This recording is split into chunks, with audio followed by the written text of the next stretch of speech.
This episode of Geek's Guide to the Galaxy is made possible thanks to support from listeners like you. So if you enjoy the show and want it to continue, please sign up to give us $1 or $2 per episode over at patreon.com/geeks. And I want to give a special thank you to Michael C. Bazaruski, who just signed up this week to support us on Patreon, and to Linda Bond, who just increased her pledge amount. All right, so now let's get to our panel.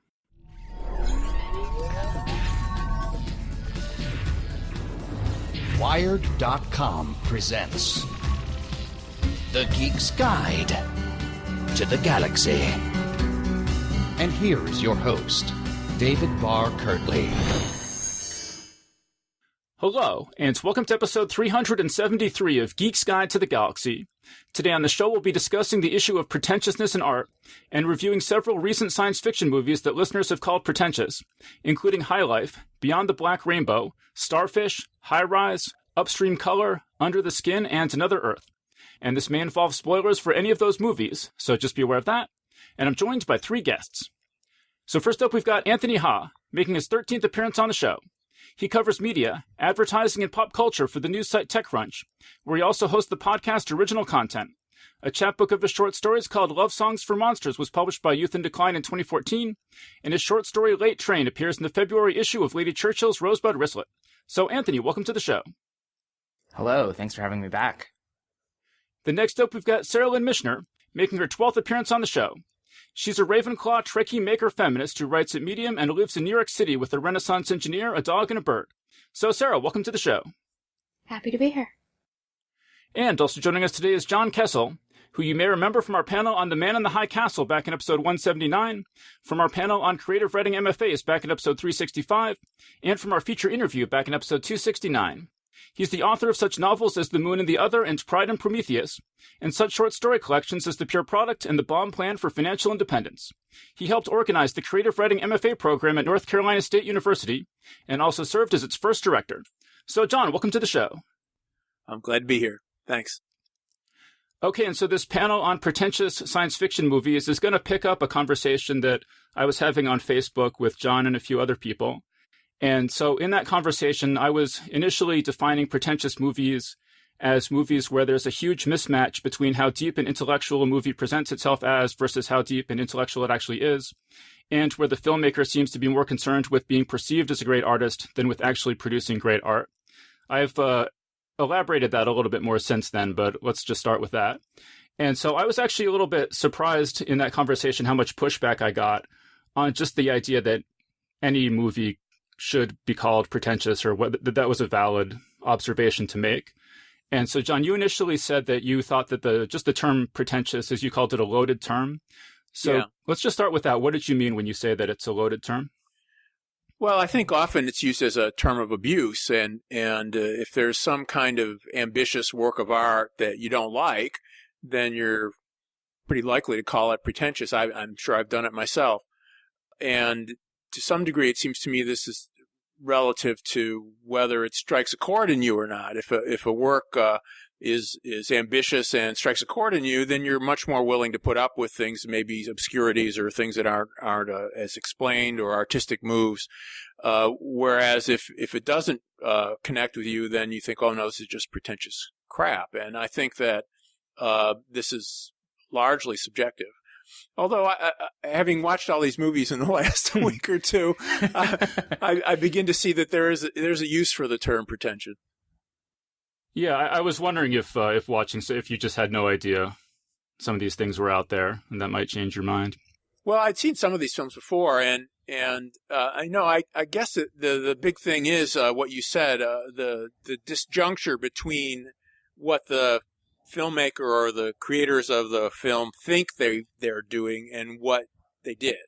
Okay, and if there's a big gap between what they present as doing, as being really important and deep and intellectual, versus what they've done, then I think that then we were much more likely to call it pretentious. There's also the element of mannerism. It seems to me that a lot of films will adopt a kind of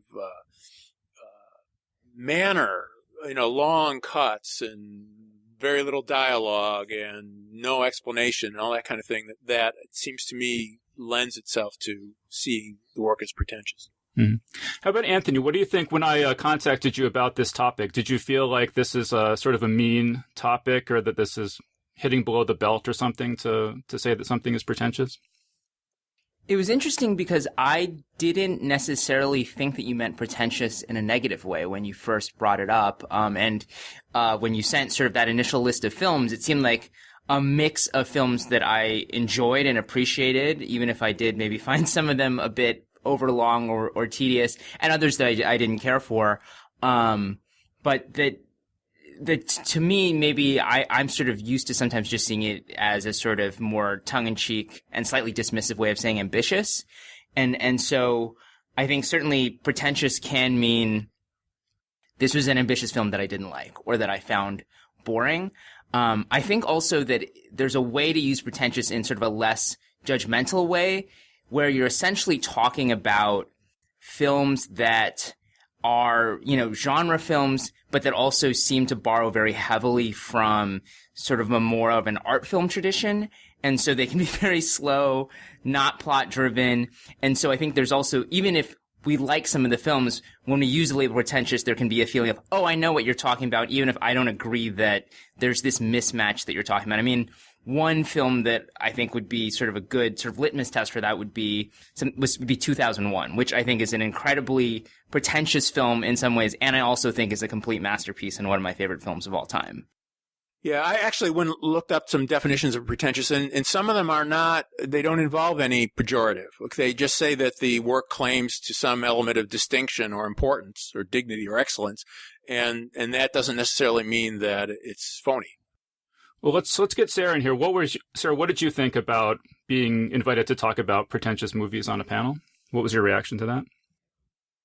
I thought, oh, thank God, I can finally use that $45,000 a year art school education. I mean, if anything, like I feel like, one of the things that I did get out of art school that was very positive is the fact that it is very, very hard for me to speak negatively about something, because you have, for several years, you have somebody making you see, some form of art that you would otherwise dismiss in, any number of ways, and making it, you see it from other people's perspectives. I mean, on art museum field trips, we would stand in front of a giant painting of a black square with another painting of a slightly less dark black square inside of it, and you spend 2 seconds in front of it and start walking away, and your professor comes up to you and says, oh no, you're going to stand here and we're going to talk about this, which is actually something that happened to me. And so, especially, I think,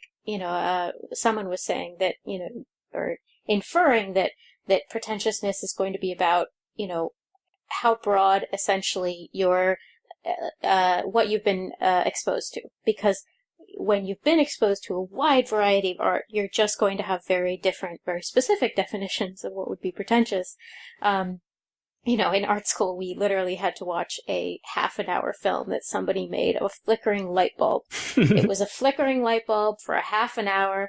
Another guy brought in a video of himself masturbating on the roof of his BMW. And we had to watch that, and we had to take everything seriously. We were not allowed to laugh. We were not allowed to, to just mock somebody for bringing in their homework. So, coming from that perspective, most of these films are, palatable, with the exception of one of them that we will get to. I'm sure you might even know which one I'm talking about. But, yeah, so, I mean, to me, I would define pretentiousness as sort of obfuscation for its own sake in film. Well, I've certainly, I've attended a lot of writing workshops, and, I did an MFA and stuff like that. And I certainly met a lot of people who I thought were more interested in being, like, coming across as a writer than in actually writing. And I don't think that that's an unusual experience. I would imagine art school was sort of the same thing. And the thing is, there's nothing wrong with pleasuring people. There's nothing wrong with telling a story for the sake of moving people. And I think that people get so embarrassed by the vulnerability of art that they want to make something that is above all of that. And how dare you ask to be entertained, that kind of thing. So, yeah, I mean, I have a lot of feelings about this topic, and there's nothing inherently smart about making a story difficult for an audience to follow. And if you are taking out information or purposefully obfuscating something, some critical part of the story, ask yourself what is served by keeping this back.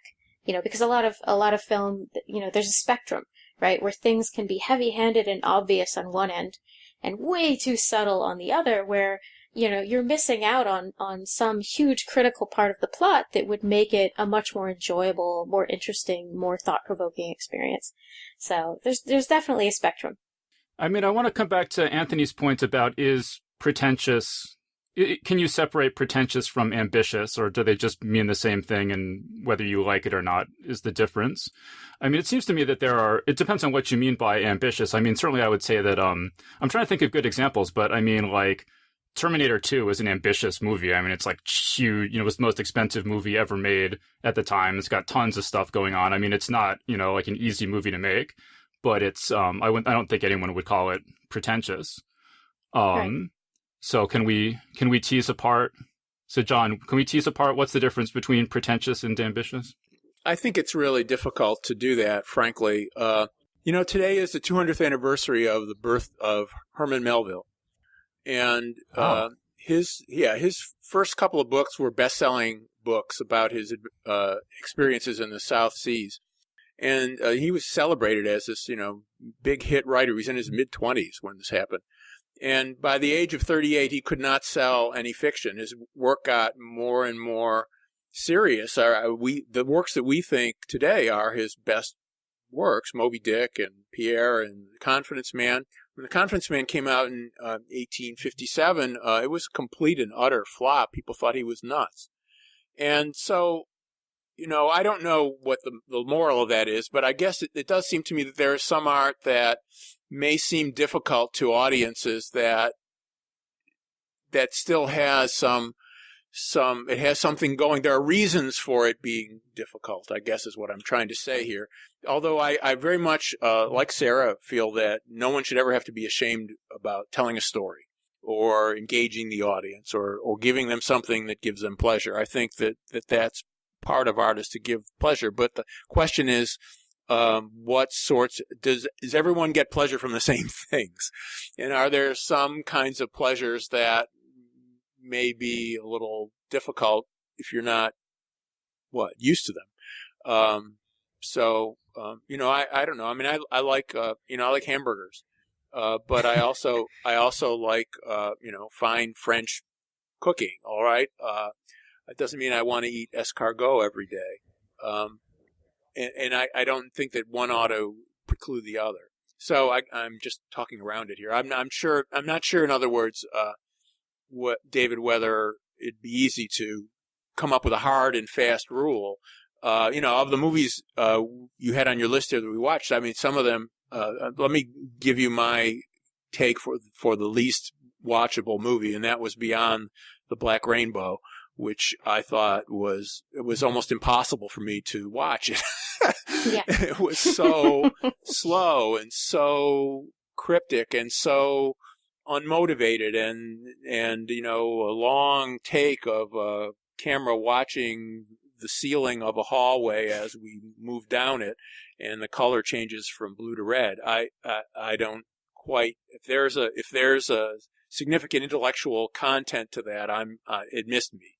And so, that to me, that was a case where it seemed to me that style, the filmmaker was so interested in creating a certain kind of distant style and to not give the kind of ordinary cause and effect plotting and things like that it really became tedious beyond belief. Right. I agree with you that I found the first hour completely unwatchable.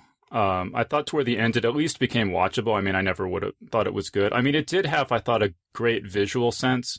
And the same director went on to make this movie Mandy with Nicolas Cage, which I think has gotten a pretty positive reception. I haven't seen it. But yeah, I could never possibly recommend this movie to anybody. Sara, what'd you think of Beyond the Black Rainbow? I think there's a wonderful 10-minute short film in there somewhere. Like, 95% of the movie could be edited out. And you would still have, like, even the first 3 minutes. The first 3 minutes are a better film than the rest of the film combined.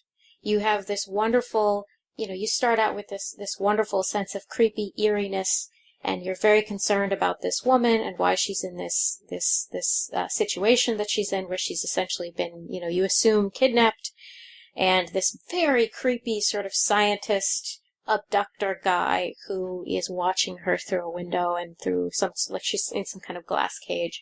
And you get all of that in the first 3 minutes, and it's very creepy and very unsettling and very moody. You've already struck all of that. You've accomplished all of that in the first 3 minutes. And the next, hour is just expanding on that, and for no reason. You've already established all of that. You've already done all of that, so move on. So I feel like there's a wonderful 10-minute short buried in that movie. But yeah, I found myself, incredibly drawn to looking at my phone. I didn't, but I was like, oh my gosh, I am so bored right now. Well, let me put in a counterpoint. So my friend Seth Dickinson says, Beyond the Black Rainbow can't be pretentious. It is openly and without pretense meant to be extreme 80s post-LSD bad trip cinema, and it's hilarious. I mean, it would be if it came with LSD for me to consume before I watched it. Well, there was it did seem, it starts with a scientist character giving a little, it's like a videotape of his spiel for his institute at the beginning. And it seemed, with his haircut and his the way it was lit and his pretentious voice, that it could be read as comic. But I guess I failed to see the comedy in a lot of it as it went along. I mean, and Anthony, you haven't seen this one, right? That's right. I do remember reading a description of the movie or I think an interview with the director where he said, he talked about walking down like the aisles of a video store and just seeing all the covers of these like 80s horror movies. And then when you watch the movie, it turns out to be those movies, they tend to be much more conventional than what those covers promised. And so he was trying to, like, I guess, make the movie that was created in his head from seeing all those video covers. And I really liked that idea, but then every review I read said the film was basically unwatchable. Right. I mean, like, to Seth's point here, I mean, he's saying that basically it's not pretentious because it's doing and accomplishing exactly what it set out to do, which, I mean, I think is an interesting point. But, if someone said to me, if I said to a friend, oh, should I watch this movie Beyond the Black Rainbow? I don't like pretentious movies. And they said, oh, no, it's not pretentious. And I watched it. I would feel that my friend had lied to me. Even if they had some sort of like deep reasoning for why they thought it wasn't pretentious, but just even at a basic surface level, like, this is what I mean. When I hear the word pretentious, it's all this kind of stuff John was talking about, the long takes. Actually, I made a list here. So these are sort of the, like a field guide to, pretentious movies, right? You got your grainy film stock, weird electronic music, saturated colors, very long static camera shots, random close-ups of hands and eyes, lots of shots of nature, especially clouds when the movie's not about nature, and the camera is often intentionally out of focus. Definitely a lot of very tight close-ups of people's faces or miscellaneous objects. Right. So I wonder if pretentious is almost like a genre. That it's it's just defined by this constellation of. Yeah, go ahead, Sarah. No, I think the genre is art films. I mean, we're talking about sort of a almost an offshoot or a science fiction offshoot of art films, because a lot of art films are like this. And I guess that's their community and that's their thing. It's kind of like, being a furry. It's totally, I don't get it. I respect it. I'm like, okay, you do you. It's not me, but, I'm glad that they exist. And in so many ways, it's sad, actually. In so many ways, it makes you frustrated at sort of the internal infrastructure or whatever of Hollywood, that there aren't more aspects or more creators of art films that are being matched up with these people who are making these incredibly predictable commercial. Like, can't we just put them in a room together and have them fix each other's problems? You know, I mean, I just started the new Katie Sackhoff Netflix series, and it's, you know, it's like a science fiction series made up of scraps of other bits of science fiction movies. And it could benefit from some pretentiousness. But I think when you asked earlier, you know, sort of what's the difference between, you know, ambitious and pretension. Like, in art school, we kind of just, we weren't allowed to say to somebody, it looks like you just didn't have any work to turn in last night, and you came up with this. Like, that's so often what we were saying to each other behind the scenes. And, you know, if that's what people are going to walk away with, if they're going to, you know, like, for instance, Beyond the Black Rainbow, you know, I don't know what the filmmaker intended, but I do know that movie would be very easy to replicate. And these sort of, you know, the genre movies that David was just describing, like, you could go out and just film a bunch of random shit and put it together, you know, and create kind of a creepy soundtrack with it, and there's your art movie. And the fact that there is a formula for art movies at this point, and the fact that there are so many of them, it's kind of like, has no one ever looked at this as a whole and decided, gee, these are kind of incredibly easy to make, and it's really hard for me to take something seriously as a work of art if it's like, I can't see the work. Well, but there are lots of kinds of movies that are, easy to make in the sense that they're just reproducing the moves of 30 other movies that have been made in the last 50 years. So, in other words, absolutely, you're talking about a genre there. And you know, the things that David listed there are characteristics of some incredibly good movies, in my opinion. They're good movies. Something like Stalker, okay, which I think is a great movie, okay, but, you know, it's 3 hours long and it doesn't seem like a lot is happening. Or Solaris. There are, in other words, or 2001 for that matter. When I went to see 2001, I was a teenager, and I really was entranced by it, but it was in a big theater where a lot of people were there, grown-ups were there, husbands and wives. And I remember as I was getting out of it was an expensive movie. It cost $3.50 to get a ticket, which was a lot of money back then. It was 1968. And I was walking out of the theater, and this husband and wife were there. They were all dressed up. The guy had a suit and tie on, and he mutters to his wife, "Well, there's $6 down the drain." And, you know, that was not my response to the movie. But you know, that was... You were like, he should have said $7. $7 times two. Exactly. Not only does he not appreciate movies, he just sucks at arithmetic. Got the math as well, too. So, in other words, I think that the style itself does not necessarily mean that the movie is without content or valuable, okay? And some of these other films, it seems to me that we watched, have some similar moves in them in terms of style, but I think are much better movies. But maybe we'll disagree about that. I don't know. Well, let me just say, I gave you earlier my initial thoughts about what makes something pretentious, but I've started to move away from that because I feel like some of those definitions require you to basically act like you're psychic and you know what the filmmaker's intent was and how sincere they were.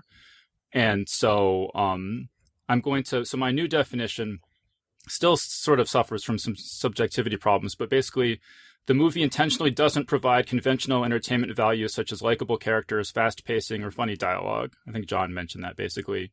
And then number 2 is the movie employs these stylistic gimmicks that I mentioned. And then 3, the movie seems to imply it's your own fault for being bored and that you wouldn't be bored if you were a smarter or deeper person. And that's the thing that's kind of subjective, but that's like, you know, that's how the movie makes me feel when I'm watching it. So I'm not talking about what the filmmaker intended or whether they're a good person or anything, you know, but that's how the movie itself makes me feel when I watch it.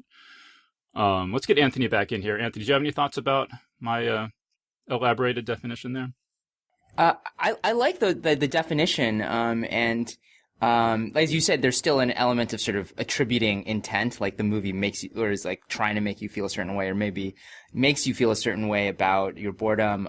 But I think I agree that trying to get descriptive about pretension as a genre, or pretentious science fiction as a genre, rather than, just trying to psychoanalyze the directors, is maybe more like, is something we can take a little further. But that also made me think about, that for some of these films, it becomes a kind of film that is very binary for me, in the sense that when it works, because it's not conventionally entertaining. I think that is certainly something I think I would point to as one of the major attributes.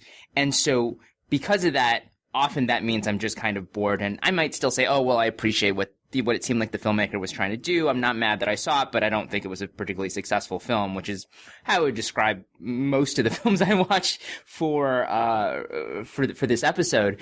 But then once in a while, something that's not conventionally entertaining can just hit you squarely in, in some emotional, intellectual way, and it becomes your favorite film. And so it's this weird thing where, and it can be completely subjective, that I could be John walking out of 2001 and saying this is a masterpiece, or the other couple walking out of 2001 being like, well, that was, time and money I'll never get back. And that's, I think, what's so interesting about these films is that, I wonder if we'll start to get into some where some of us will have loved them and others will just be like, I got absolutely nothing out of this.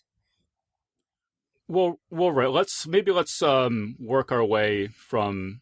I sent you guys. I rated them from most pretentious to least pretentious, and so Beyond the Black Rainbow, I rated as 10 out of 10 for pretentious. And the other one I rated 10 out of 10 for pretentious was High Life. So why don't we talk about that one? So, Sarah, what do you think about High Life? I gave High Life a C, and I felt like it was more of a 5 out of 10 for pretension. Compared especially to Beyond the Black Rainbow, it was, downright conventional. It was creepy, it was incredibly disturbing, but, being able to walk away from it and talk about the themes, like knowing what the themes are, is a big improvement. Being able to walk away from it and go, that was about reproductive coercion, that was about, whether or not there are morals or ethics that we should not cross concerning the treatment of prisoners, regardless of what they have done. Sexual assault in space, in a tin can where you're trapped with these 6 crazy people. So to me it was almost like a really effective psychological horror film. I guess let me just say my main issue with High Life was that I feel like that in a movie set on a spaceship, the first thing that the movie needs to do is make me feel like the characters are on a spaceship. And there wasn't a single second of this movie where I felt like this was actually taking place on a spaceship. It seemed like It was in a hospital or something. One of my principles of a pretentious science fiction movie, I think, a lot of these movies anyway, was that the science does not matter and logic does not matter. And character motivation may be obscure or inconsistent, but basically the science element, the science fiction element, is used metaphorically. It's not really a spaceship. It's a prison. Okay? And they do some things in there I thought was very interesting. That, for instance, they talked about how, they had gravity inside the spaceship, and they said that the ship was accelerating at 1G constantly, and that would indeed give you a sense of gravity in the ship. And then if it was decelerating at 1G, it would also give you a sense of gravity. And if you did accelerate at 1G constantly for a year or more, you would get up to 99% the speed of light. Okay. And so time would dilate. And there's a point in there, it said that, people back on Earth, your children are long dead or whatever. So in other words, somebody knew something about special relativity and physics a little bit. But then at other moments, when they wanted to have weightlessness, they just forgot about that. Or when the guy goes outside of the ship, if it's accelerating at 1G, well, it's also accelerating at 1G outside the ship. And so he can't just be floating weightless outside the ship. And there's a moment where he takes his glove off and it floats. And in other words, they don't care about that. The filmmaker doesn't care about that, and it took them I don't know how many years to get to the black hole that they're supposed to be. And that's just when the infant is born. And then suddenly we're 12 years later, and I don't know where the hell they've been for 12 years. Okay. When the kid's, going through puberty, the girl is. And so but see, these are questions that the filmmaker doesn't care about.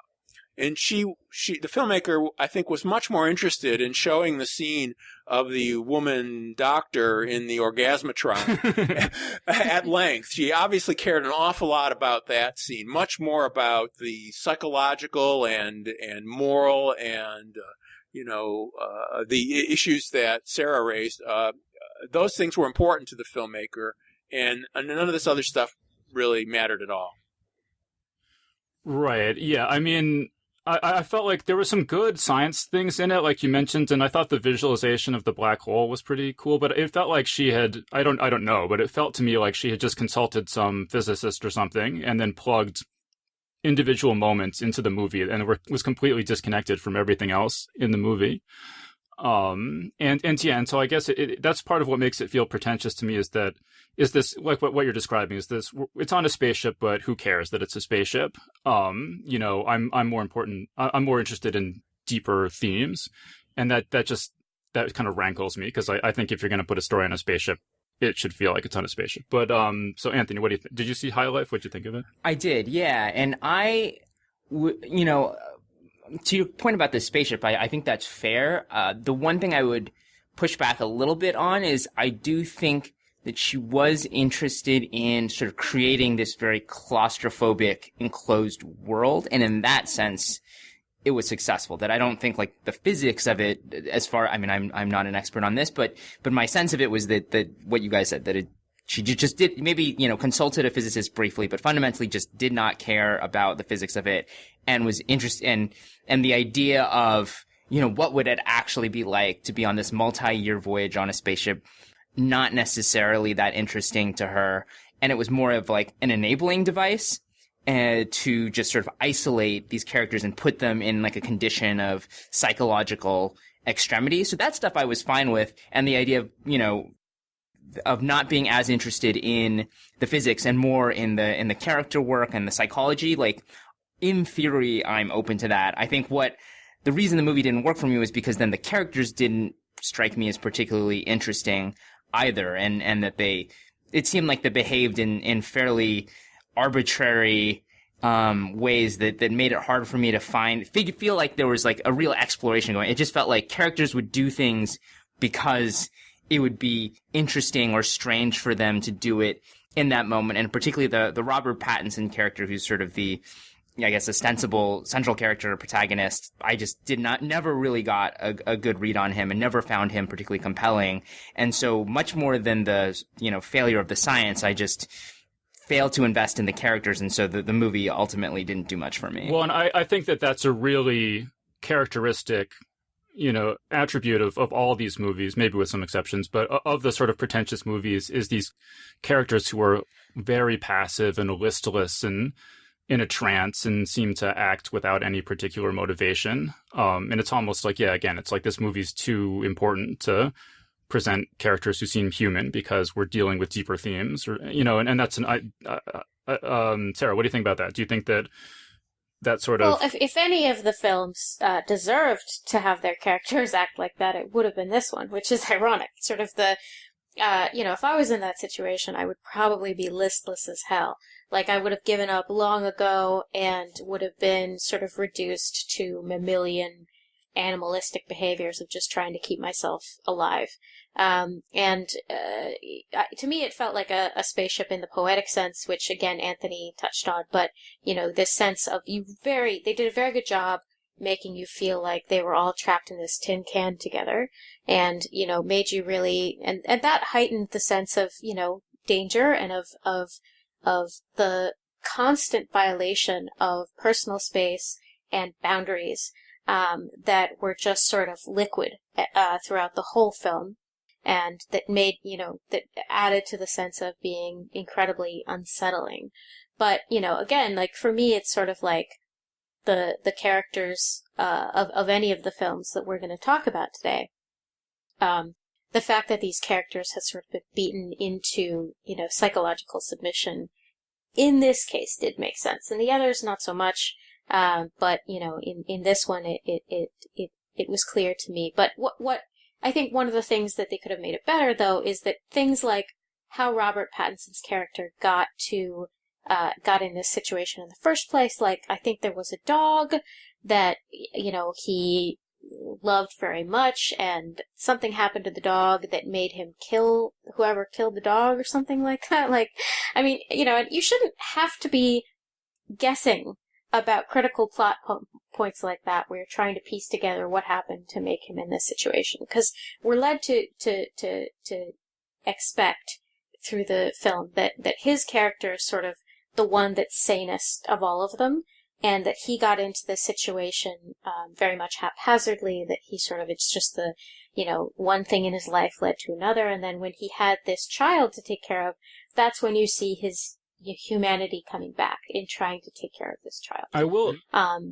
I will say there was one scene I really liked, which is where, like he's on death row because, I think he killed someone in revenge for killing his dog or something like that.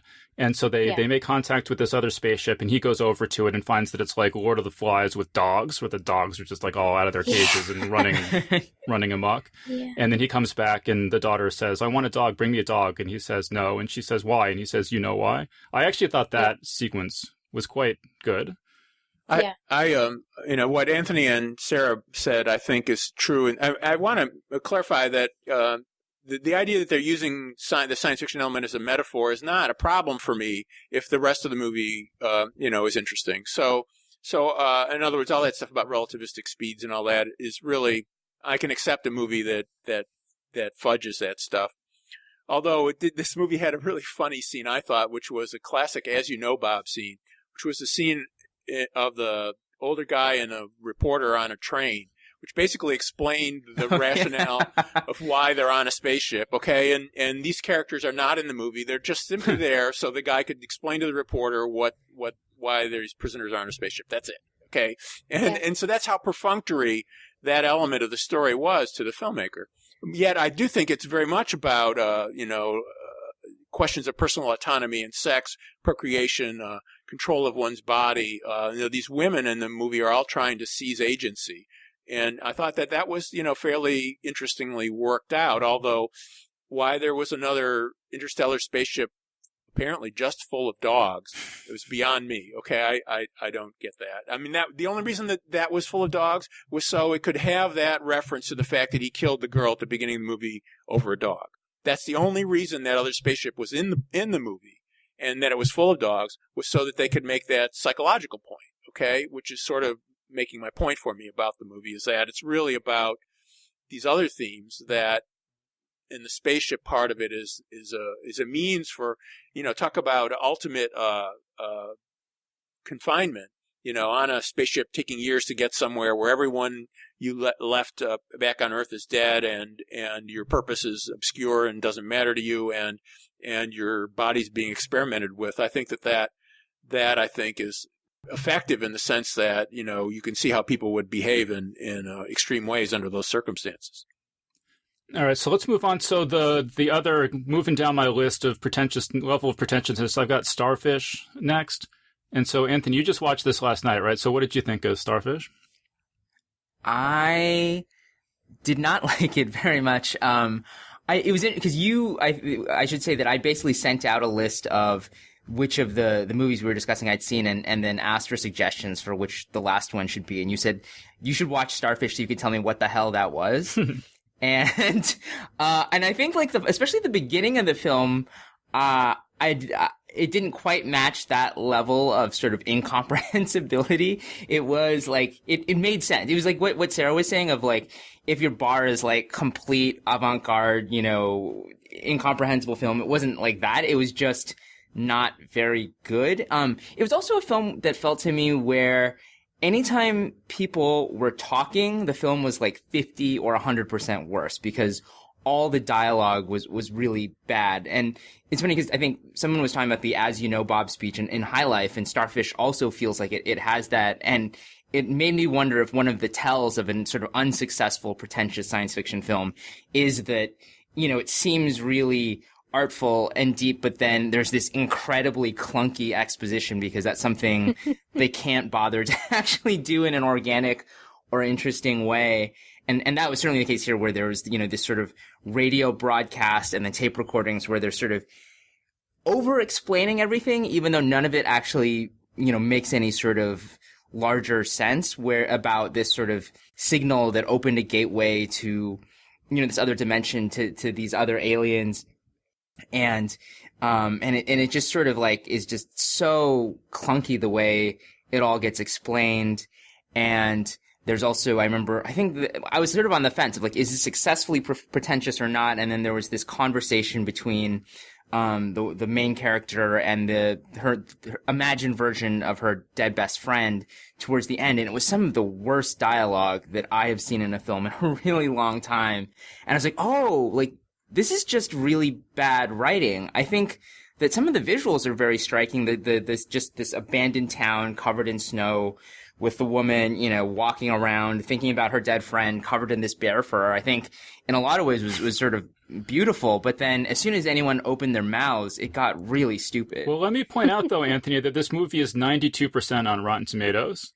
Can you make any sense out of that? I cannot. The only thing I would say is that there's a curve for independent films on on any sort of review aggregator, because I think there's an element of, if you didn't like the film, why would you bother writing about it? Because until we started talking about, I had never even heard of Starfish. Or the only people who watched it were the kind of people who like this sort of movie, right? Yeah. Mm-hmm. So there's a selection So I think bias. there's some matching of sensibility with films. I would be very surprised if the general audience response was similar to that. Mm-hmm. Yeah, I thought that the whole tape thing and the kind of explanation for the fantastic part was pretty incoherent. And whether she was going to save the world, or it turns in the end out she ruined the world, I mean, that was completely arbitrary, it seemed to me. What it was really about was this woman's feeling of guilt and her relationship to the past and to her woman friend and to this man that she was apparently involved with. I didn't ever get exactly what the circumstances were there, but it seemed to me that the apocalypse was kind of an external manifestation or an external distraction from her personal issues, and the movie was really about those personal issues. But the personal story didn't really connect with me very much. I thought actually the woman who gave the performance, because she's on screen all the time for the whole movie, it's just her pretty much.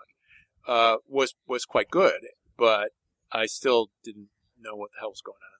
Yeah, well, I think what's meant to have happened is that, she cheated on, I think, her boyfriend at the beach with some guy. And I actually thought the image of, there's this guy standing in the waves, and then she's naked, and then it's all very harshly lit by the headlights from the car, and that image recurs a couple times throughout the film. I thought that was actually pretty effective and creepy. But yeah, it just doesn't. There's just so much just dead space in the movie, and she's the premise is that she's assembling this mixtape, and she's been told, she's going around trying to find these audio cassettes that each have a different piece of music on them, and she's been told that somehow some signal is encoded in them, and if she assembles them all together and plays them, it's going to save the world. And I think I read afterward that this movie was written and directed by somebody who's in a band, and all the songs in the movie are all from his band. And I was kind of like, oh, okay, that actually makes a lot of sense now that I know that. See, I couldn't tell whether she had cheated. I thought she was having an affair with her woman friend who was dead, and that she had cheated with the man, although she was involved with the woman, or she cheated with the woman because she was involved with the man. I thought the scene on the beach was pretty clearly her cheating memory. Right. And then there's another man that you see her spending a lot of time with, who I assumed was either a boyfriend or husband, who she'd been, involved with, and then cheated on that guy with the person at the beach. But it not only was it unclear, but it also felt sort of emotionally incoherent to me, because there are sort of these two threads of guilt, one being about the death of her friend, one about the cheating, and it seemed like neither of them overlapped or reinforced or illuminated each other anyway. It was just these two kind of separate, not particularly filled in or particularly distinctive ideas about guilt. See, Sarah, what'd you think of Starfish? Yeah, I think that maybe one of the things to add to your list, David, is, this idea of over-explaining the things that don't matter and under-explaining the things that do. That's a brilliant way to put it, yeah. Yeah, but, so to me it was just, nihilistic millennial embraces end of the world, learns nothing. And, it's kind of like I could get behind this movie if it was about her character development and the rest of it was just, sort of half dream, half reality, very surrealistic elements. That's fine. But she never actually changes. She never actually makes a journey. Like, she starts out, sort of just disinterested and passive. And as the movie progresses, she kind of starts to pay attention to some things and tries to get interested in unraveling parts of what's going on. And then in the end, she's like, oh no, nihilism was the right answer. And she just kind of goes back into that, oh, fuck everything. I'm going to float into the ether. Nothing matters. And, it's kind of like, I think I could even get behind it if it was really about loss. Like one of the reviews that I read about it, the reviewer was very kind and was saying, well, this is all about loss and grieving. And to me, it's like watching somebody go through grieving and loss who is in their mid-20s. And it's kind of like, I'm trying to dance around not saying it's kind of like watching somebody go through grieving who's shallow. And that's what it felt like. So I'm sorry. I apologize. I actually think that the actress did a fantastic job. She was wonderful to watch. And I think one of the reasons why it was watchable at all was the fact that she was so compelling individually. What did you make of the completely random animated sequence? It was random. It was animated. I mean, I would say that one other thing that sort of left a bad taste in my mouth was that, partly because, it's a very small cast, but that, like, it felt like such another sort of ungenerous way to talk about it. It is not only is it about somebody who's sort of young and shallow, but also it's a very white movie, and there's, like, no people of color, and all the music, to simplify radically, feels very white to me, and that then there's this anime sequence, but it was very, I don't know, it felt kind of strange to me that a movie that in so many other ways had felt like it came from, this, again, not to sound like like a white filmmaker with a very white point of view, and then thought it would be kind of fun to do this anime sequence, but like without any kind of, I don't know. It didn't work for me because of that. It felt like it was sort of appropriation without any sort of purpose. See, Anthony, yeah. I think you're just not deep enough to understand this movie, because actually the reason there was snow everywhere is to symbolize the oppressive power of whiteness all over That's probably what was going on. You're right. I just need to watch it a second time. Yeah. I've actually been in that town, Leadville, Colorado. I went to a writer's workshop there run by Ed Bryant a million years ago. It's really, the air is very thin. That probably explained the behavior of everyone there. It's at 10,000, it's over 10,000 feet at that town. And so. I would also contrast it with Melancholia, which I think is a movie that's also about the end of the world and depression and loss.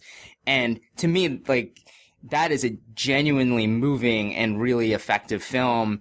And I was trying to think about why one worked for me and the other didn't. And I think part of it is because even though I suspect that in both cases the director and writer is more interested in the emotional state of the character and the idea of like more of like a personal end of the world than in the larger end of the world, like in Melancholia, they still commit to the idea that the world is ending, and that still means something. And there's this sort of confluence of, like these sort of suicidal depression and the end of the world, versus in Starfish, where as I think, Sarah was saying, like they just don't take that. There's just not the apocalypse. You don't really buy it. It doesn't feel like it has any weight. It would be one thing if the apocalypse felt real and then it was interesting that the woman didn't seem very invested in it, but it seemed like the film was on the same page and also didn't find the apocalypse very interesting. I agree with Melancholia being a very moving film. And again, it's you could say, I'm sure many people have called that movie pretentious, but it worked for me a great deal.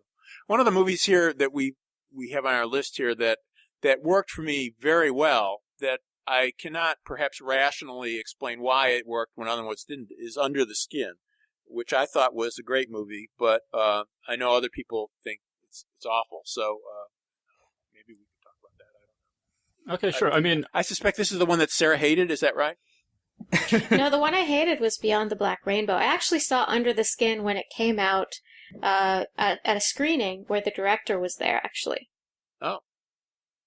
Because it was, like, I was living in San Francisco at the time, and I was in a group called SF and SF, which would be science fiction in San Francisco, and, there were all of these fun events that they had, and so I went to a free screening with no expectations whatsoever, and the director was there, and we had a whole Q&A afterwards. And some of the people who were in the audience had read the book, and they were super invested in it, and so it was a fascinating experience overall. But I do not thank him for the one scene that will be with me for the rest of my life. It's one of those traumatic, awful scenes that you see in a movie where you're like, well, shit, that's going to be with me forever. I'm going to wake up in the middle of the night thinking about that scene until I'm 80 years old. This is a scene on the beach? Yeah. Yep. Yeah, that's an amazing scene. Yep. Yeah. But see, now, the fact that scene has stuck in our minds, it seems to me that says something, all right? And I don't feel it was simply an exploitation. One number of things I valued in that movie were, one, the science fiction element is that you've got an alien that is made to look like a very, very attractive human woman who's cruising the streets of Glasgow, picking up men, and then basically she's hunting them to, I guess their bodies are broken apart and used for whatever purposes these aliens have. For meat, I think they say meat. Explicitly but, that they eat but them.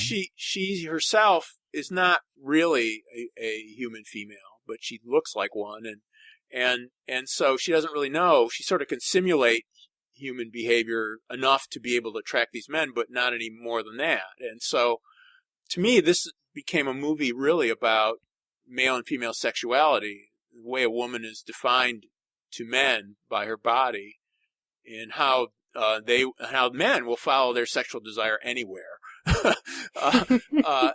Basically, how both men and women are trapped by sex, and how that character of the alien eventually comes to try to understand what it is that she is, and how disturbing that is. It's a very disturbing movie, and had many images and moments that, to me, spoke to, in other words, it used that idea of an alien posing as human metaphorically, in the sense that we're, at least maybe all women are aliens posing as human to men, and maybe men are, trapped by forces that they don't understand. It's a really a dark vision of male and female sexuality, it seemed to me. I think that this is a good movie. I would encourage people to watch it. I don't think it's that pretentious, but I think there is a certain level of pretentiousness to it. But I think there's a lot to really like in this movie. I love the image of when the men are being seduced. Somehow they're kind of wading toward her into this black goo, and then they sink under the surface, and then somehow they kind of the meat gets sucked out of their bodies, and their empty skins are just kind of floating down into the dark water. I think that's just fantastic. I think that this movie works really well for me as a movie. As science fiction, I think it doesn't work all that well, and is sort of irritating in that, like I just said, I think it says explicitly that they're getting the men for their meat to eat them. But now that I think about it, I think maybe I read that in the synopsis of the book, and that's not actually in the movie. And in the actual movie, people can correct me if I'm wrong. It's just makes no sense at all. You have no idea what's going on. And just you still understand that they're being absorbed sort of by osmosis, so you kind of get that overall. But yeah, I gave the movie a B. I thought it was great. I never want to watch it again, but I don't really have to, because it'll be with me for the rest of my life, whether or not I ever watch it again. Well, I gave it a B as well, but it's just it just raises so many issues of is this really an effective way for aliens to get meat? As science fiction, it just makes no sense. And so I wish that they had just made it some sort of surreal fantasy and not involved aliens at all. This is really actually what I was saying at the beginning, is that I can't really, I agree that it doesn't make much sense at all in science fiction terms, but it seemed to me that the content of the movie was was interesting enough and probing enough and disturbing enough that I don't care. And the science fiction side of it doesn't really make a whole lot of sense, but I guess I feel like it overcame that problem. It was using an alien as a metaphor, but in this case, I was willing to go along with it. Whereas in another movie, one of the things it did do is it didn't really explain anything. Okay, and rather than explain badly like some of these other movies, or explain too much and become unconvincing, it explained nothing. And so you basically were floundering around trying to, but it also felt like there was a certain consistency to the scenario that was being played out each time with the alien. At any rate, it worked for me. I'd give it an A or an A minus. Anthony, what do you think? I would also give it, maybe an A minus, B plus. And I think that just to defend it maybe a little bit of science fiction, I agree that there's no picture that exists in my head of how this alien society works or anything like that at the end of the film. It's basically just a big question mark. But why that still worked for me was because instead of trying to explain who the alien is, and it's sort of, I think that sort of common thing that they say, when you're trying to write science fiction and write aliens, is this question of how do you write from a truly non-human perspective when you yourself are human?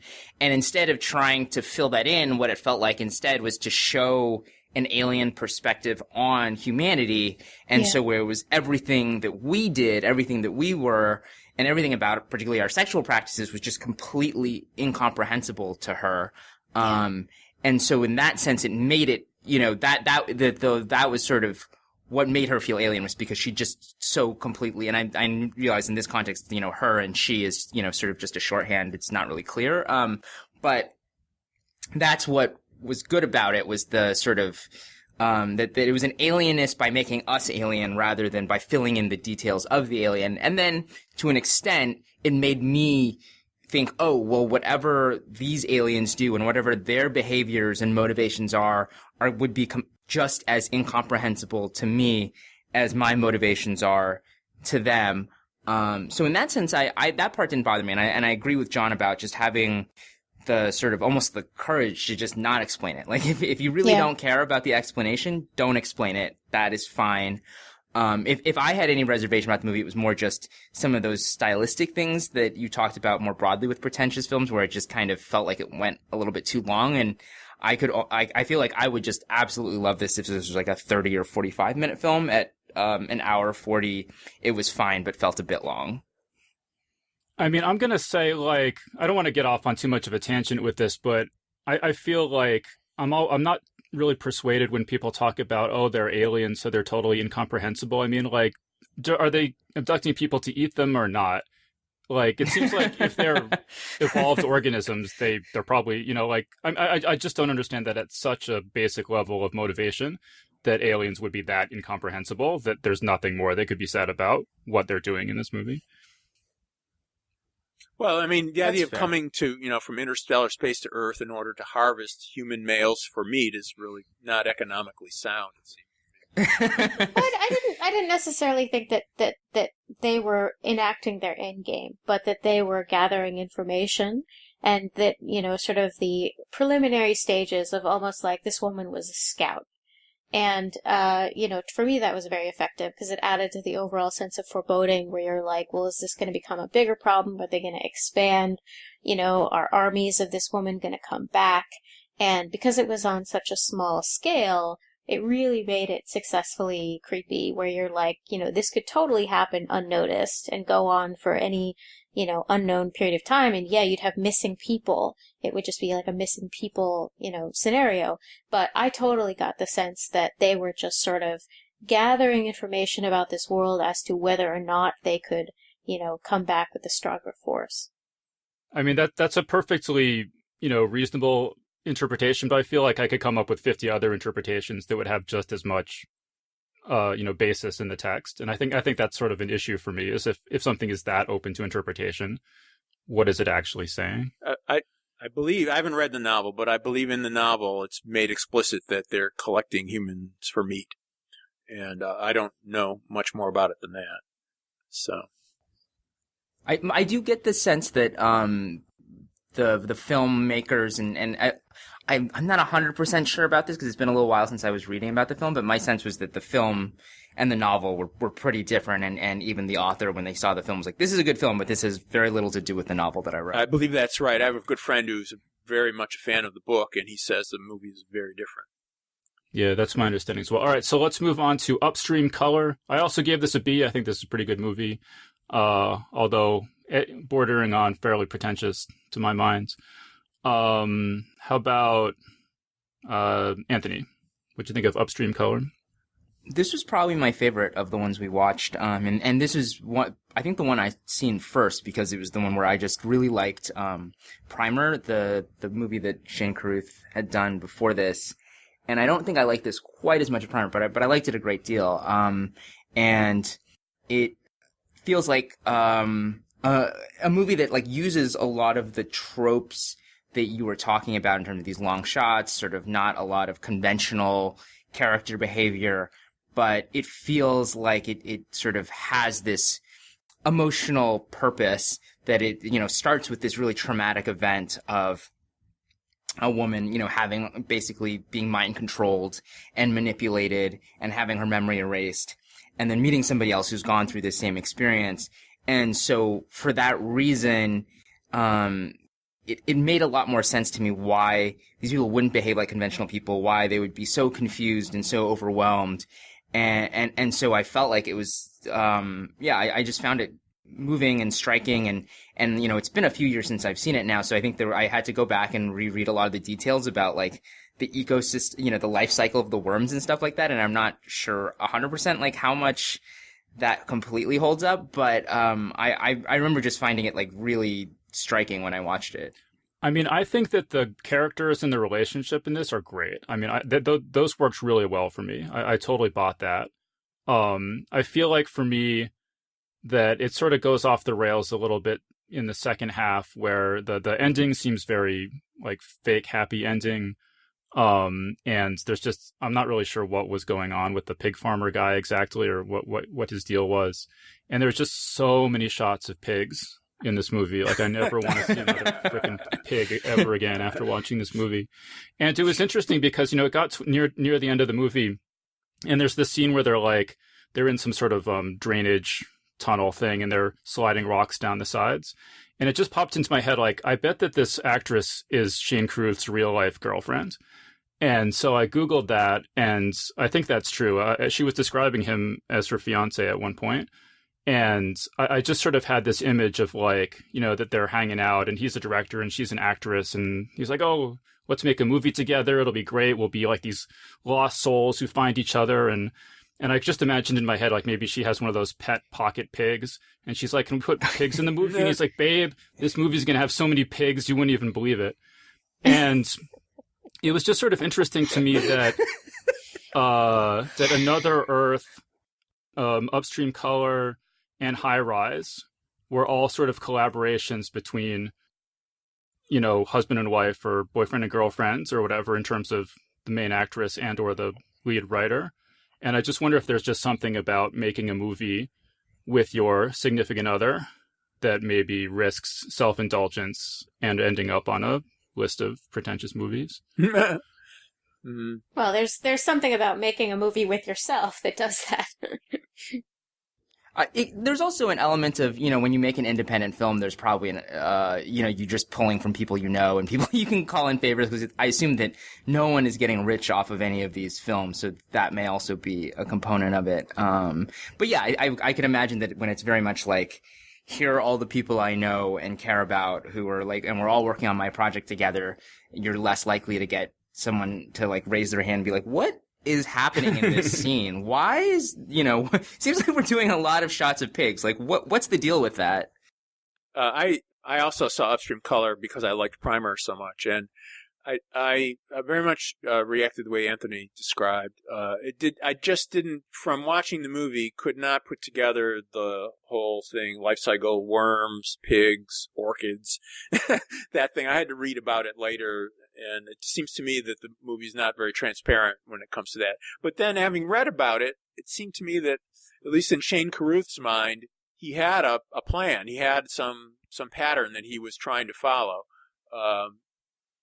certainly individual sequences of that movie work really well, and I was very intrigued by the two characters. And to me, often what happens with these movies, if they work at all, they work with some kind of, they feel like they touch some kind of psychological truth or raise some question that seems real that may have nothing or little to do with the science fiction premise. So that, to me, a lot of what was going on with this movie was how some people will manipulate other people, for their own purposes. And then also how sometimes we feel connections to other people and, that we don't have a way of explaining. And then it's, in this movie, it turns out it's because you had worms put in your head. Okay.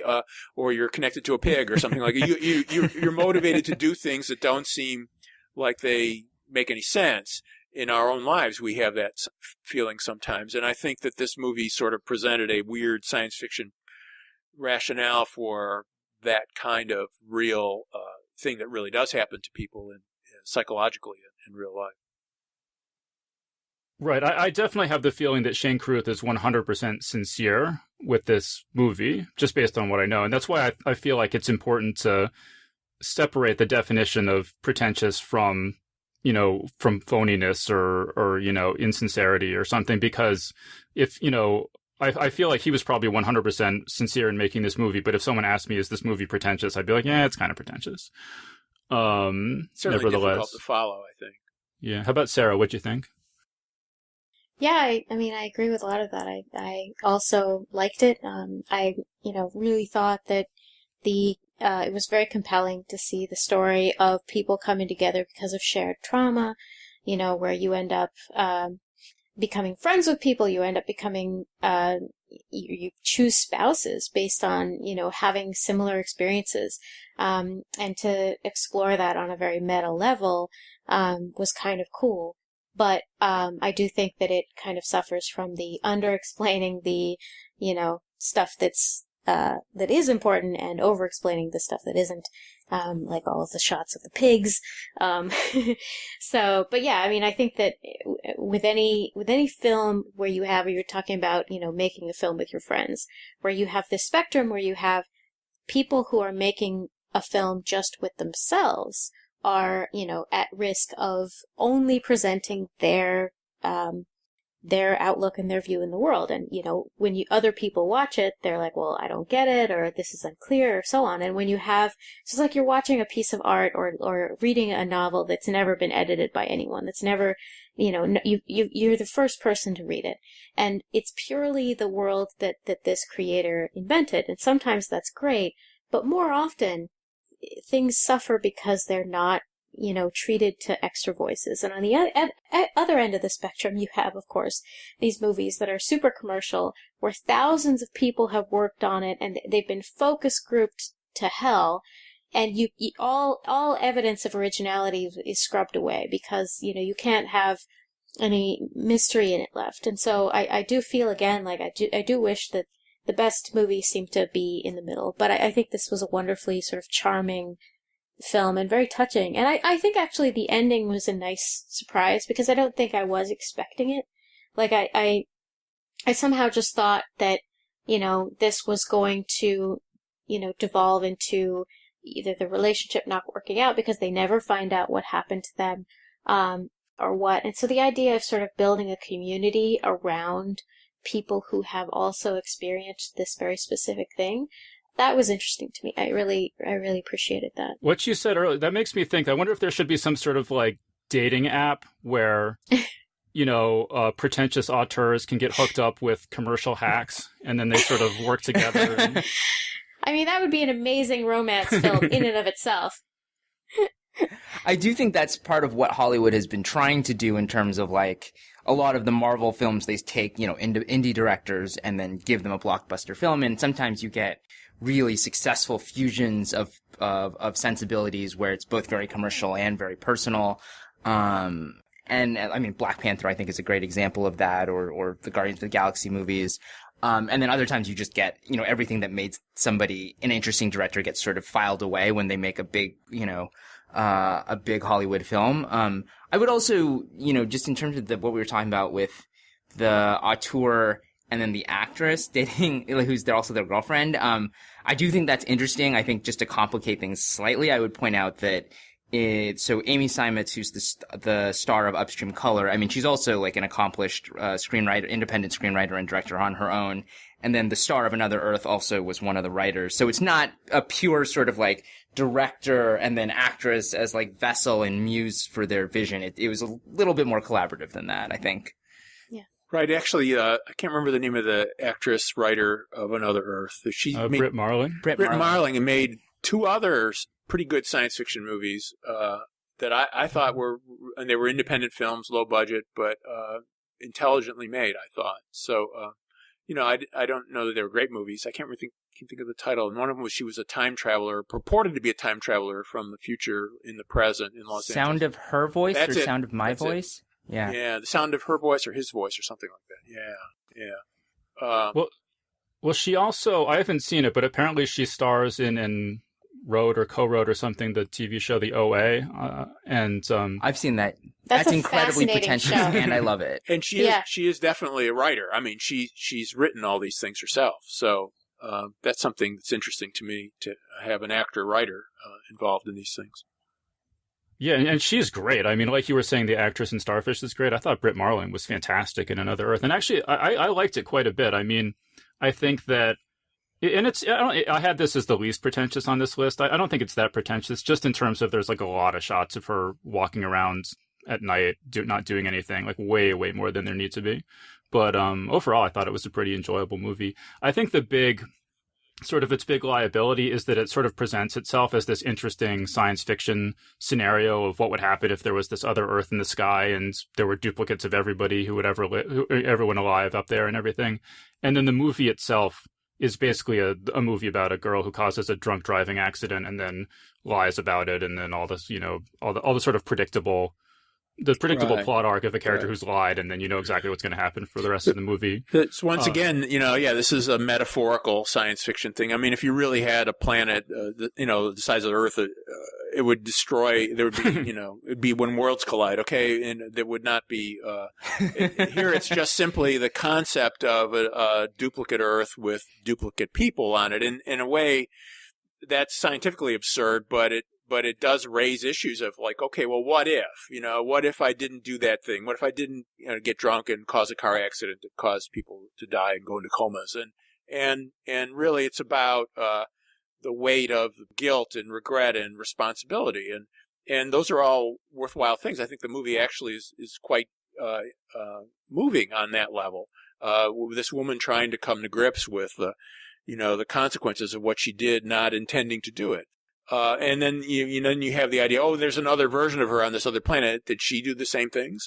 And did she have a better outcome?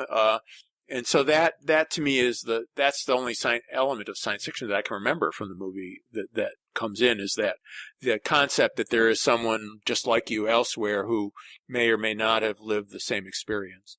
I mean, there's this minor subplot involving a ticket to go to the other planet that comes in more toward the end, but overall, it plays a very small role in the story. And I just think I found this pretty enjoyable. I think I enjoyed it a lot more because it was recommended to me, if you want to call it that, as a pretentious movie. I think that if I had gone in with my ordinary expectations, it might have been more disappointing to me. But I would recommend watching it if it seems interesting, and just knowing that. All right, so I think we've talked about everything except for High Rise. Who's seen High Rise here? I actually watched it last night, and it's interesting to me because after watching in the previous, several nights, Beyond the Black Rainbow and Starfish, and I can't remember what the other one was, but I thought it was a breath of fresh air, frankly, because one, it's based on a book. Okay, so someone actually did some work to make at least an attempt at a coherent story. J.G. Ballard did. Okay, it's a fairly well-known novel that he wrote in the 70s. Two, it just seemed to me, I mean, it was funny. Parts of it were funny. Thank God there was some humor, all right, because most of these movies were deadly serious, all right? The first line of this movie, the guy's out on the porch of his high-rise apartment, which has been trashed, and he talks about how things have gotten easier now that most of the people are dead.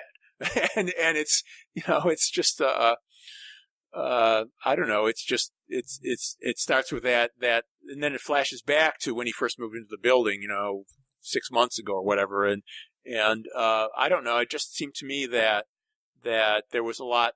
The characters' motivations, given the context they were set in, were rational. There were some things that stretched reality. Certainly, I mean, the whole idea became sort of allegorical of this high rise as being, human society or England or whatever, with the different classes, and it's sort of like that movie Snowpiercer, which I didn't like, in the sense that the physical setup of the train here, the physical setup of the high rise, reflects the social differences between the people in society. And but I thought, given that kind of fuzzy allegory that's going on, it was really quite good, well acted, and visually interesting, and it had plot elements that I cared about what was going to happen. Although I can't say I really liked any of the characters very much. I want to come back to Snowpiercer, but first, Sarah, did you watch High Rise? Yeah, I saw it when it came out. I also felt like, among the ones that we've watched, it was almost the most commercial. That and, Another Earth probably. But yeah, I mean, I enjoyed aspects of it, and I would say that the aspects of it that I found frustrating were not necessarily related to pretentiousness. I think in a lot of ways too, I think so often what happens with these movies is that that a marketing department is handed these films, and the marketing department is like, all right, how can we lie about this film too? And then it ends up being completely different. And it's like, you know what? You might actually make more money if you present the film as what it is. Like we're talking about Another Earth, and I remember the trailers for that made it seem like a science fiction film. It made it seem like it was this other planet. What would happen? And that was really the subplot of the whole movie. The whole movie was, in many ways, very much a conventional story about, guilt, and it was very successful in that and very interesting, but it almost had nothing to do with the trailer. So I feel like, High Rise had the same problem. But yeah, I also agree. It was funny. It was dark. I gave it a B. Mm-hmm. How about Anthony? Did you see this? I did, and I basically agree that it was, I think in some ways the sort of social critique felt kind of simplistic, and I think that if you sort of boiled it down to its sort of core ideas about sort of class warfare and things like that, I don't know that it's particularly nuanced or has anything all that fresh to say, but like as a sort of aesthetic and stylistic exercise, I thought it was great. It was just like really fun and, funny and dark in the ways that people had said, and willing to go to these, really strange, absurd places, and the sort of like juxtaposition between people sort of trying to go about their normal lives as civilization, or at least civilization in this one tower, becomes increasingly barbaric. I thought was very funny, and so I liked it. I mean, I thought it had a lot going for it. I mean, there's a lot to like here, but overall, I just sort of fell flat for me. But to me, this almost feels like, I haven't read the novel, but I feel like this is maybe a too faithful adaptation of the novel, where, they just sort of took the highlights of the novel and put them together into a movie, and it's not taking advantage of the film format in the way that it should. Because I feel like film is particularly bad at showing events that unfold over a extended period of time, and that's kind of what they're trying to do here. So you felt like they didn't feel connected, or just that it was just too long, or? Yeah, the pacing felt weird, and it just didn't feel like the scenes flowed from one to the next. It felt like a collection of scenes rather than a coherent storyline to me. I liked it better than that.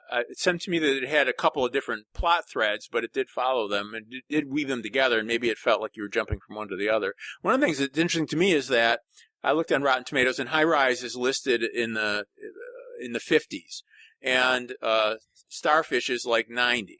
And so I don't understand it, okay? Yeah. I am completely flummoxed by that. I don't get it, all right? I would watch High Rise 5 times before I watch Starfish again. Yeah. I agree. Yeah. I mean, there's there's pretty much no correlation between the Rotten Tomatoes scores for these movies and how I ranked them. It's a very interesting question to me, is that these are critics' views, okay? And so the critics really like Starfish, okay? And I don't quite understand, or High Life too, the one about the spaceship. They really liked that a lot. It was getting 90s and stuff, and yet High Rise just left them cold. Which maybe that's right. I don't know. I do think there's an element also of Rotten Tomatoes where basically every critic is either it's a positive or a negative review. And so what you see sometimes is movies where everyone was like, sure, that was pretty good. That can be 100% on Rotten Tomatoes versus like if half the people were like, this is a great film and the other half are like, this is pretentious garbage, then that's a 50%. So I think sometimes it can also just reflect everyone sort of shrugging and saying, all right, sure. So maybe in a sense you could say like High Rise's response is that it was, and I haven't like looked that closely, that it was a sort of polarizing movie where some people thought it was, well made, liked it the way we liked it, and then other people felt like it was sort of maybe style over substance or something like that. Yeah. All right. So I want to come back to Snowpiercer because I thought it was interesting that when I was asking for suggestions, two movies that came up a lot were Snowpiercer and Interstellar, neither of which I think are that pretentious. I mean, like, if you go back to my definition here, the movie intentionally doesn't provide conventional entertainment value. I think that both of those are clearly trying to provide conventional entertainment value and, to my mind, mostly succeeding. So I think obviously people who think that they're really pretentious are just using a different definition of pretentious than I am. That maybe goes back to that they feel the filmmaker is not sincere or something. But does anyone feel that Snowpiercer or Interstellar are very pretentious movies? No, I mean, I love both of those films, and I saw both of them, I think, in the theater, and I thought these are great movies. Many of my friends love Snowpiercer, but I don't. But But do you think it's pretentious? I don't know if I'd say that exactly. Actually, I think what this comes out of might be this, that if you're a science fiction person, there's a kind of almost there's an element of science fiction viewership that doesn't like when science fiction stories get above themselves. Science fiction, there was that slogan that used to be, let's get science fiction out of the classroom and back into the gutter where it belongs. And I think that there's that feeling that if a science fiction movie has some message or some kind of subtle intellectual point it's trying to put across, then to the degree that it does that, it's getting above itself. So Snowpiercer had a lot of action and humor and things like that, but it also had this allegory that was going, that as you move farther up in the train, you're moving up through the class system. And I think that some people might say, oh, well, that in and of itself is pretentious, okay, because it's claiming to have a kind of a higher meaning that goes beyond the simple plot, and maybe that's why some people might think of that as pretentious. Anthony, what'd you think? I think that it's not pretentious in the way that we're talking about here, but I can see what they meant, that there's a sense of sort of suspicion of the filmmaker almost or maybe a feeling of like, I don't think you're as smart as you think you are. Like, you might think this is like a really sharp social critique, but again, I actually like Snowpiercer, so I don't. But again, although I would actually say that Snowpiercer, like High Rise, is a film that I don't necessarily think the social critique is particularly that meaningful or insightful, but like I like as a film. And so I think that when they talk about pretension in that sense, they're talking about it in a different way than you are. And in some ways that also brings me back to, you were talking about at the beginning about, the idea of Terminator 2 as a film that's ambitious, but no one would call it pretentious. And I agree that I think if we polled people on the street, you'd be very hard pressed to find anyone who described Terminator 2 as pretentious. But there is sometimes a sense when you read writing about James Cameron that he is like a man who is very, very full of himself and very convinced of the importance of the message that he's putting out into the world. And sometimes people want to poke fun at that, and I think that's completely justifiable. So that maybe Terminator 2 is not pretentious, but I think maybe James Cameron is.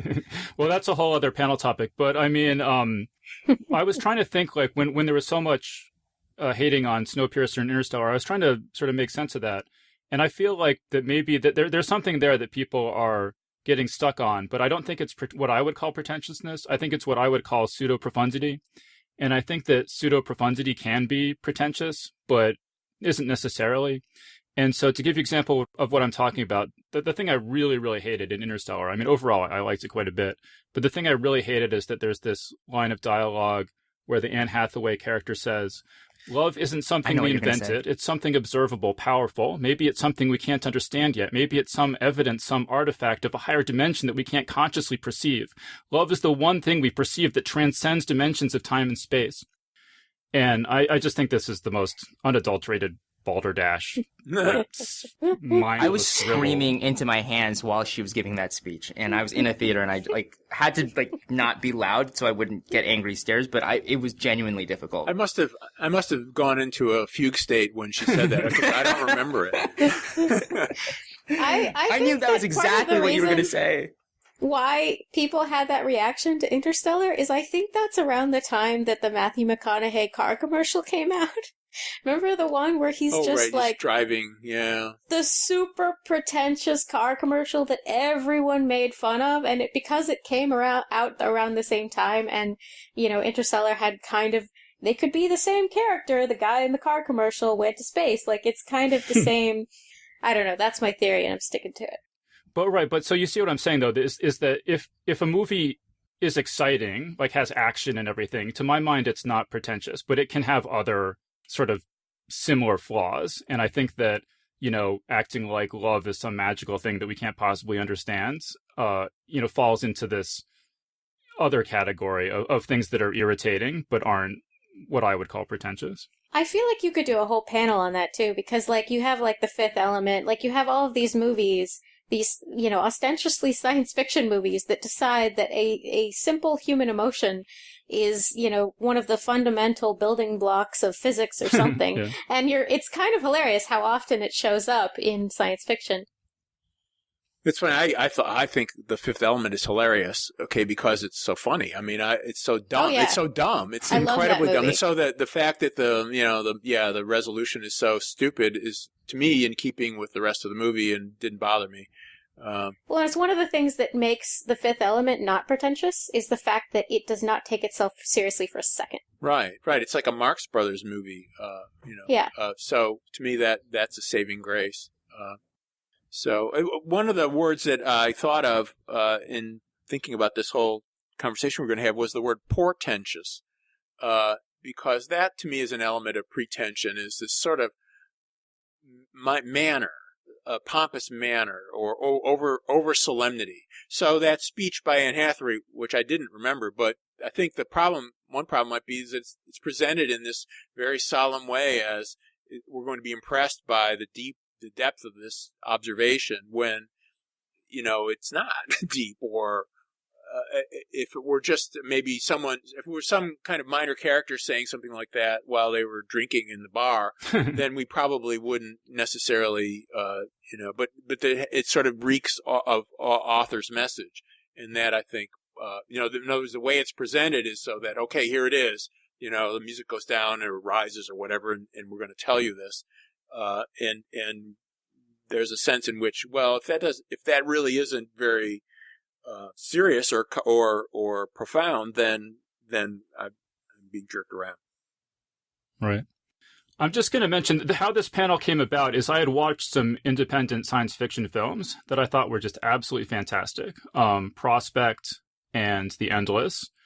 And then there are some other movies that are not quite, sort of a little bit, I mean, they're basically blockbusters, but they're sort of a little bit below blockbusters and a little bit more toward indie films, which are Annihilation and Arrival, that I just loved. And I've seen some people call those pretentious. I don't agree with that at all. But I just want to point out that, I wasn't crazy about the movies that we talked about today, but there are other movies sort of in this general ballpark that I think are fantastic. And so I just want to let people know that those movies are out there, Annihilation, Arrival, Prospect, and The Endless, and that people should definitely go check those ones out for sure. Yeah. Dave, I wanted to ask you, you were talking about the way you thought about pretentiousness kind of evolves as you were watching the film and thinking about this, but so you sent out this email to us where you rated the film both on a sort of overall quality and then pretentiousness, and it seemed like there was a pretty direct correlation where the more pretentious it was, the less you liked it, and so I'm curious, do you still feel that way, that basically if you're a 10 on the pretentiousness scale, you're definitely a bad film, and if you're lower on the pretentious scale, you're probably a better film? I mean, I think I would always have that correlation. I can imagine exceptions, but there aren't any exceptions on this list, and I can't think of any offhands, but I can imagine a movie that I would say is, like, if someone asked me, is this movie pretentious, I would say, yeah, it's really pretentious, but I love it. But I can't think of an example offhand, but I'm sure there's probably something like that out there. Actually, Annihilation would be one that I would say felt sort of pretentious to me, that it had a lot of the stylistic things that you're talking about. But it is also, conventionally entertaining and scary in parts, so maybe it doesn't quite meet that Dude, it's definition. got a zombie bear. It's got, like, a crocodile shark. Right, and it has long scenes of people amorphous entity in boats, rowing boats, and talking about, whether or not, how to evolve as people. Which, again, I love the movie, but I think there are at least stretches of it that maybe meet that definition of pretentiousness. Yeah, I mean, that's fair. I mean, can you think of any other examples that we should mention of things that are pretentious but good? I think most Stanley Kubrick movies are pretentious but good. Yeah, I agree with that. And Melancholia, which we mentioned earlier. Yeah. Yeah, I haven't seen that. I'll have to check that out. All right, cool. So we're pretty much out of time. So does anyone have any other final thoughts before we wrap this up?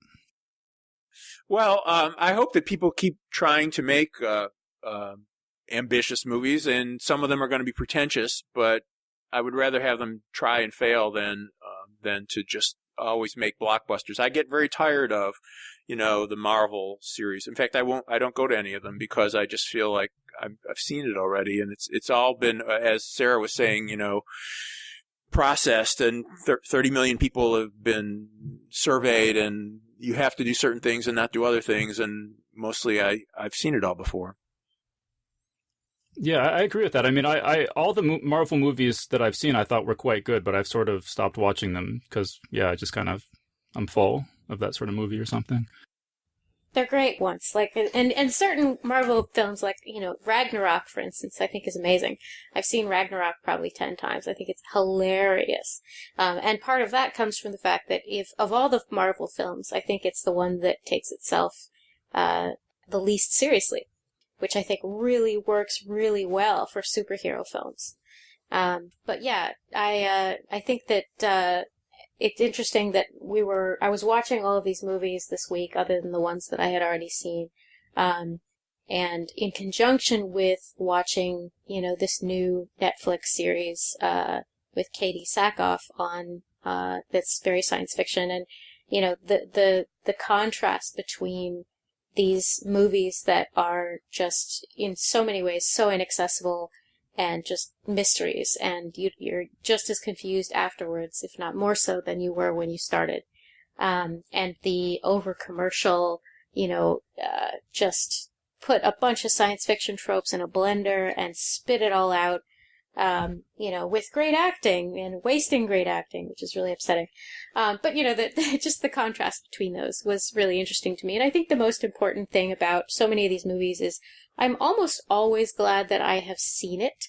With the exception of something like Beyond the Black Rainbow, where, it's like, okay, I want my hazard pay, as Yes, you John said earlier. But with the exception of that, most of these movies, I'm like, okay, well, I'm glad that I've watched that. I'm never going to watch it again, Yeah. but it informs the greater collective when you end up, when you do watch some of the more commercial things, where you can kind of come at them from a different perspective. And, in so many ways, these movies are like meeting a new person, that you don't necessarily like so much. And at the end of, the day, you come home from a party where you met someone and you're like, why didn't I like that person? And, it's sort of this interesting thing that ends up sort of adding to your overall textural understanding of the world. And so I think I'm glad that they exist, and I don't want to feel like, we're just making fun of so many of these things, because I really am quite glad that they exist, and it's difficult to, hate on them completely, but yeah. All right, cool. And Anthony, final thought? I agree that I'm actually glad that I've watched all these films. I might feel differently if I had watched Beyond the Black Rainbow, but I don't regret watching any of these. I'm not sure. I think other than Upstream Color, I don't think it's very likely I'll watch any of them again anytime soon, but I'm glad I saw them. And I would just echo those remarks that I'm glad to see people sort of, we were talking about the idea of like resisting conventional entertainment value. And on the one hand, I agree with what you guys said, that, there's nothing wrong with just telling an entertaining story, but I also like that people are trying to tell stories in different ways. In these cases, maybe less successfully, but I feel like there's also just so much room for, telling a story that's compelling, but not in the way that Hollywood necessarily thinks of as entertaining. And so I'm really glad that these films exist. Right. So just to repeat, so Another Earth, Under the Skin, and Upstream Color, I think are worth watching. I wouldn't discourage anyone from watching those, and maybe dip into some of these other ones if you're intrigued. I would add High Life to that list if you're very interested in reproductive coercion. And I'd probably put High Rise on the list, and probably not High Life. Yeah. All right, cool. So I think that was a great conversation, and I hope you guys will all be back for our panel on whether James Cameron, as a human being, is a deeply flawed. Excellent. But we'll have to say that for another day. So we've been speaking with Anthony Ha, Sara Lynn Michener, and John Kessel. So thanks to everyone so much for joining us. Thank you, David. Thank you. It's always fun. And that was our panel. So big thanks again to Anthony Ha, Sara Lynn Michener, and John Kessel for joining us on the show.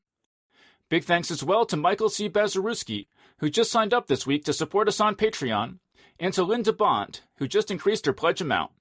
Geek's Guide to the Galaxy is made possible thanks to support from listeners like you. So if you enjoy the show and want it to continue, please sign up to give us $1 or $2 per episode over at patreon.com/geeks. And if you'd rather make a one-time contribution, you can do that via check or PayPal over at geeksguideshow.com/crowdfunding. So big thanks again to everyone who's contributed. We really appreciate it. All right, so that was our show. So thanks everyone for listening, and we'll see you next time. The Geek's Guide to the Galaxy is a production of Wired.com. For more information about the show, visit geeksguideshow.com. To learn more about your host, visit davidbarrkirtley.com. Music and voiceover produced by yours truly, Jack Kincaid. If you enjoyed this program, tell your friends. If you didn't enjoy it, tell no one. Thank you for listening.